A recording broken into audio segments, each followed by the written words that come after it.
CC, as an initiative was launched in 1991 by John Major Government, UK.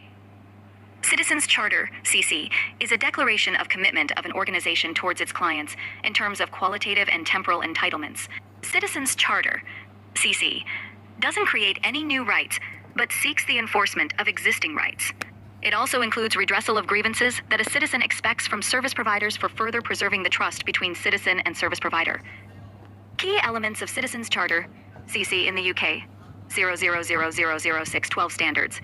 Setting up monitoring standards, publishing the standards, measuring performance against them. Information and openness. Full and accurate information on who's in charge and how they'll perform. Choice and consultation. Provision of choice wherever applicable and systematic consultation with stakeholders. When a citizen approaches any public agency for some kind of service, the first question from the Citizen Charter of the UK is that public agency has to answer, is there any choice that they can give to the particular citizen in terms of services he can avail? It further helps in realizing the needs citizen seeks to meet by those services. A citizen charter is a list of commitments, and the beneficiary of those commitments are citizens.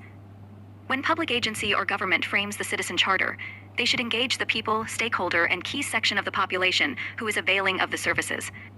Also, consults with the ground-level key people who help in implementing those commitments. Courtesy and helpfulness. Every civil servant with whom a citizen interacts would be courteous and demonstrate helpfulness. Putting things right. If things go wrong, then owe an apology, owe an explanation, owe an effective quick remedy. Even when service is rendered as per charter commitments, there are chances of an error or mistake.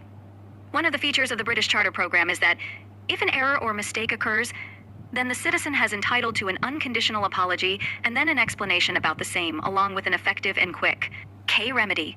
Value for money. Owe economic and efficient delivery of services from the perspective of both the government and citizens. The concept of the Citizens Charter CC worked very well in the UK. This initiative was replicated in many other European countries as also in Australia and Canada. Govt of India introduced CCS in 1997. DARPG, Department of Administrative Reform and Public Grievances, was made the nodal agency for this exercise.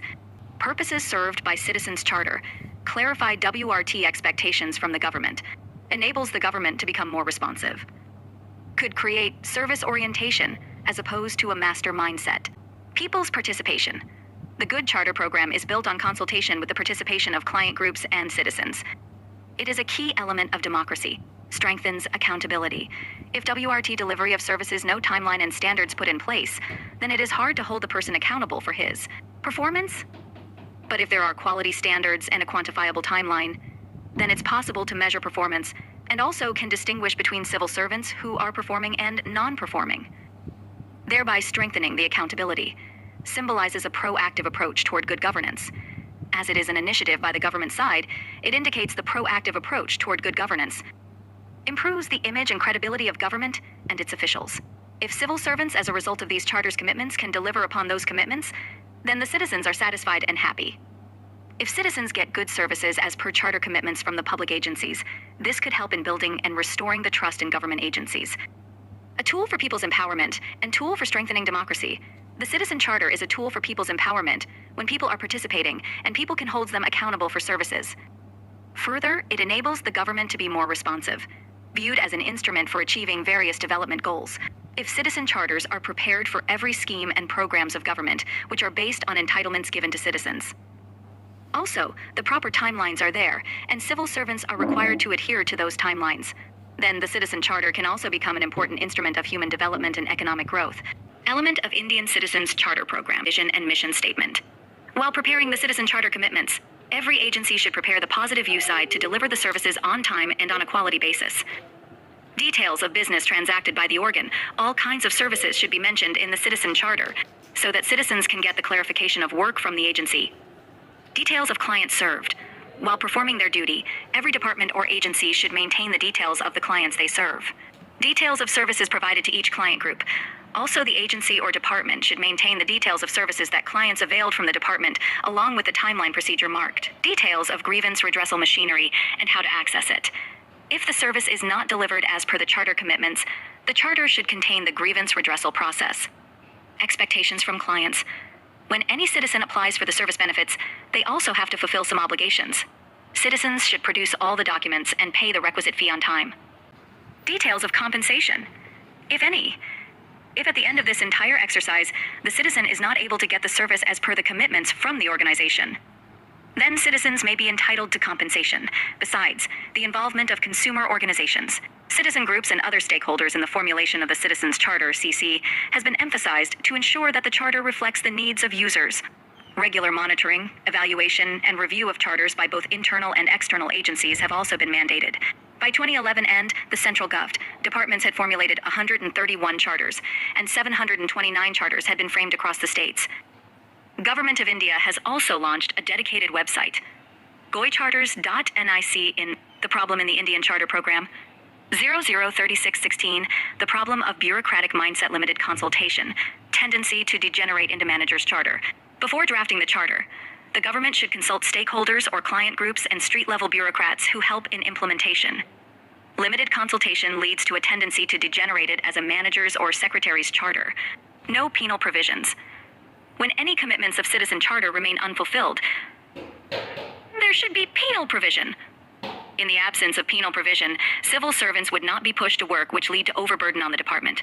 By implementing the penal provision, time-bound and qualitative delivery of services will come into force. Citizens are hardly aware of this program. Standards of the Citizens Charter are sometimes too lax or too strict, and in either case, they become unrealistic and thereby eroding public confidence in the program. To keep the public confidence of citizens in government agencies, a stepwise timeline should be mentioned for every service a citizen wants to avail. If the timeline is too long, that will erode the public confidence, and also if a short timeline is mentioned under which it's impossible to deliver service, then also it will erode the public confidence. Some citizens' charter are too detailed, and some are too brief.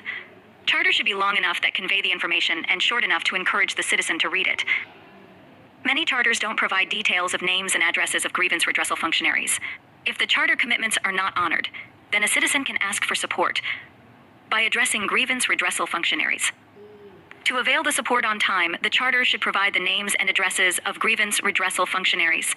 But many charters don't consist of grievance redressal functionaries' details as investigated by external agencies or NGOs. Lack of incentivization either at the individual level or the organization level. When all civil servants at all levels performing, then to encourage competition intra-departmentally or at the organization level, incentivization provision should be there for their exemplary job.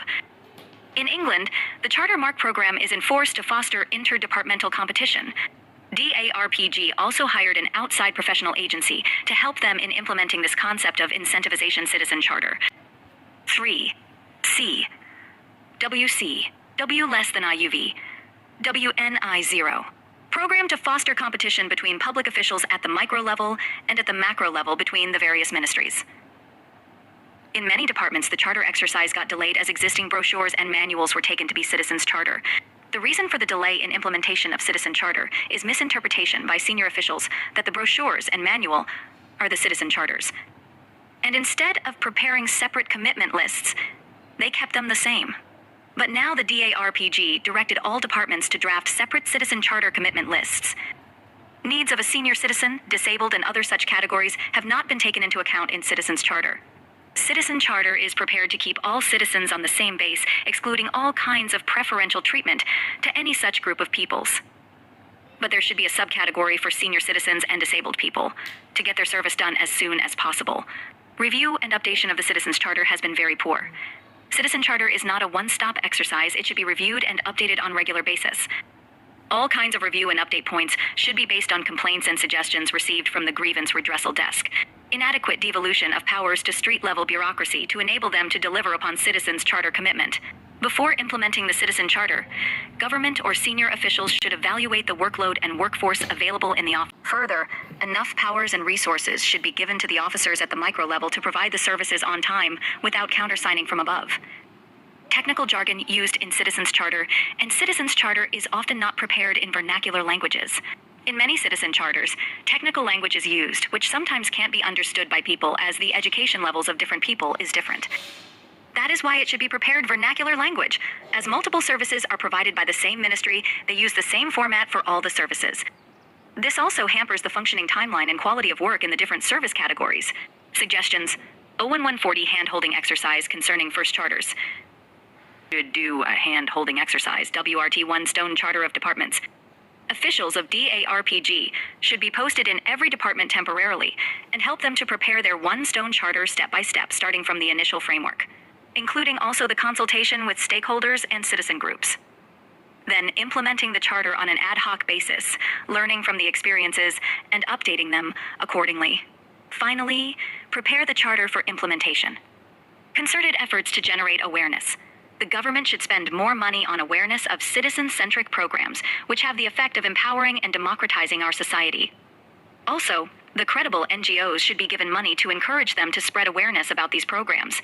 Persistence efforts to bring about attitudinal change in public services, involvement of user group staff should be made mandatory. This will help in getting the views of citizen groups and street-level bureaucracy to keep better updates in the Citizen Charter. Charter initiatives should have a built-in mechanism for monitoring, evaluation, and review, preferably through an outside agency. By hiring the outside agency to review the mechanism of the Citizen Charter will help in getting an unbiased evaluation, whether the department working according to commitments or not. That will further help in considering the incentivization or improving the grievance redressal process. Manner in which some departments implemented Citizens Charter program made their task difficult as they tried to cover all services simultaneously. All departments must prioritize these services and prepare charters accordingly. I'll incentivize the program at both organizational and individual levels. In the UK, a charter mark scheme has been introduced to incentivize the program. This will encourage the civil servants to do their work with more enthusiasm. It also develops the factor for competitiveness intra-departmental or between the ministries, showcasing and replicating best practices. Some departments and ministries, whether at the center level or state level, do an exemplary job in terms of the formulation of the charter, and also delivering upon commitments enshrined in the charter. Simplified language, the charters shouldn't be too detailed. This will help every citizen in understanding his/her rights. WRT charter commitments. The long, detailed form of the Citizen Charter encourages citizens to avoid them. Each organization should prepare a master plan for formulation and implementation of CCS over 5 years and develop appropriate budgetary projections for it. ARC 2 recommendations. One size doesn't fit all. Prepare separate charter for each independent unit, each independent service. Widest possible consultation. Commit to what you can deliver. Time delivery commitment should be fixed after proper evaluation of resources and workload, so that there will be no delay in delivering the services. If there is an overcommitment to the delivery of services, then citizens will lose faith in the department. Internal structures and processes should be reformed to bring them in line with the charter commitments. Whenever some internal process procedures, some obsolete arcade rules or distribution of power, etc., come in the way of implementation of charter commitments, reform is needed to bring them in line with charter commitments. An appropriate redressal mechanism. Wherever the charter commitments are not adhered to, there has to be a redressal mechanism that helps the citizens in correcting the errors and mistakes. Periodic evaluation, including end-user feedback. When public service is delivered, periodic feedback should be done by taking the response from citizen groups or consumer organizations.